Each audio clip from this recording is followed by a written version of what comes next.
Roman, YouTuber, reviewer tries to tap into the hidden strengths that all YouTuber reviewer has. Then an accidental overdose of bad movies alters his body chemistry. And now, when Roman becomes outraged or angry, a startling metamorphosis occurs. The creature is driven by rage and bad movies. The creature is pursued by an investigative person, Ziki Porterman.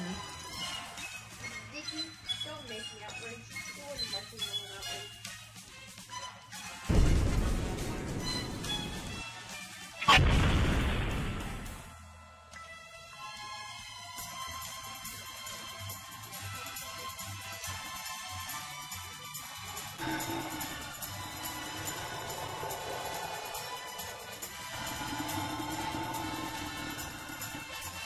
The creature is wanted for a crime he didn't commit.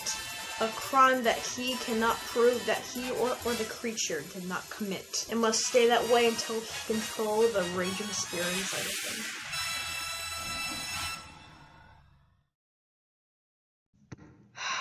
Why don't I have more subscribers? What could I do? I got it! All the most popular reviewers' reviews are always negative. That's why they're so popular. My videos are too positive. I gotta be more negative. I can't watch all those bad movies. Maybe I could inject them into my body or something. That gives me an idea.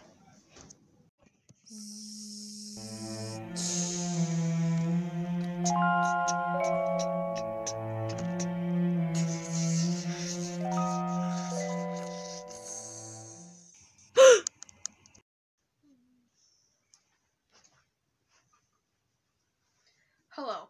Now before I review any of those bad movies, I want to review one more good one. And that one is The Incredible Hulk, starring Bill Bixby and Lou Ferrigno. Now before reviewing it, I want to tell you a bit of backstory about how it was made. So, in the late 70s, Frank Price said to Kenneth Johnson, "We've acquired the rights to 5 Marvel characters. Which one would you like to do?" "Well, none of them, Frank. I don't really connect to comic books that much." But then his wife Susie gave him a book, and that book was Les Miserables. Sorry if I butchered that name. Then that mad genius thought he could take some Victor Hugo in this ludicrous thing called The Incredible Hulk. Famously, Kenneth Johnson wanted Hulk to be red, but Stan Lee and Marvel put their foot down, and the Hulk had to stay green. Just a little fact for you, right there. And unlike other shows at the time, like Spider-Man and Captain America, the least TV show-friendly thing ever, The Incredible Hulk, stuck and was a hit with audiences. Okay, everyone, it's time for facts. They first cast Richard Kiel, famous for playing Jaws in James Bond movies, to play The Incredible Hulk. And they shot 2 weeks with him. But then people started saying he was wrong for the part. He had the height, but he was a little more slender than the Hulk should be.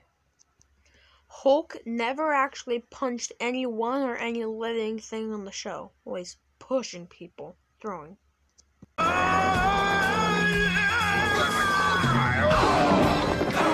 Ted Cassidy was the voice of Hulk and the narrator for the intro. Dr. David Banner, physician, scientist, surgeon. The first 2 pilot episodes were shown in theaters as a theatrical motion picture overseas. In fact. This would be the part of the video when I tell you the plot, but instead I'm going to be lazy and show you the intro. Dr. David Banner, physician, scientist, searching for a way to tap into the hidden strengths that all humans have. Then an accidental overdose of gamma radiation alters his body chemistry. And now when David Banner grows angry or outraged, a startling metamorphosis occurs.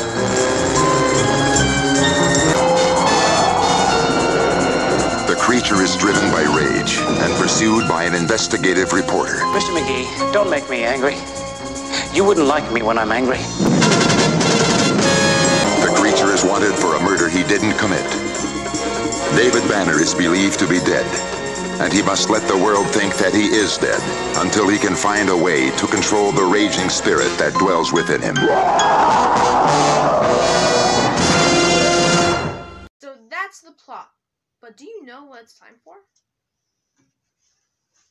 Do you know what it's time for?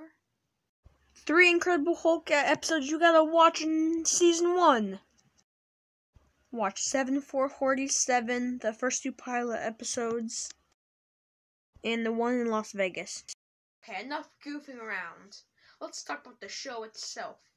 And overall, it was a very good show. It could have been a hot mess, but with the direction of Kenneth Johnson and the quality of Bill Bixby, it was a show way better than it should have been. Now, it's considered a drama series, and I do stand by that, but sometimes, I will admit, it can get a bit goofy.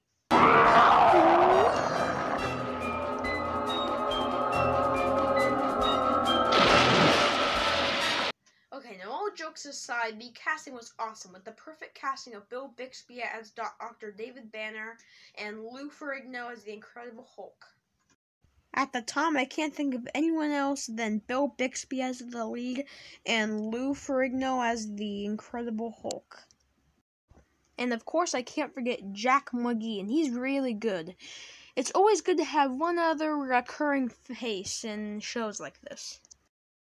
The show only had those 3 returning characters, which is good because it gives the show new characters every episode, which keeps the show from getting stale. Overall, the casting is great, as Tony would say. Now let's talk about the score, and overall, it's pretty good. There's the classic iconic intro theme.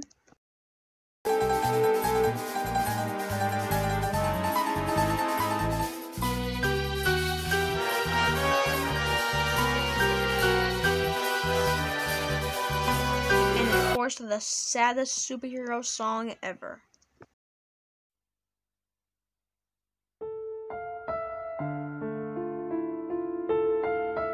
Man, that should be a dance.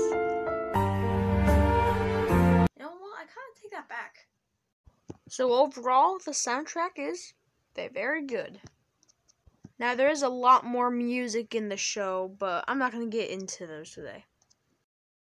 Why is it so sad, some may ask? The music is sad, the character is sad, the character's backstory is sad, and everything's just really sad.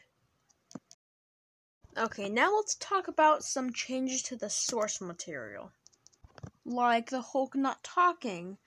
And I think it was a good call. It would have been cheesy in the 70s on a TV budget, and it's more frightening. And of course, the most famous change from the source material, changing Bruce Banner to David Banner. Yes, I know it's David Bruce Banner, shut up. Now, overall, this show is great, with great casting, great soundtrack, great story, and overall, it's very good.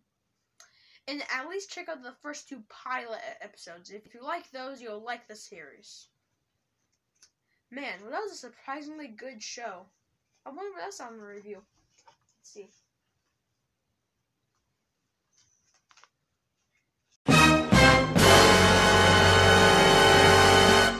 Oh no. No, no, no!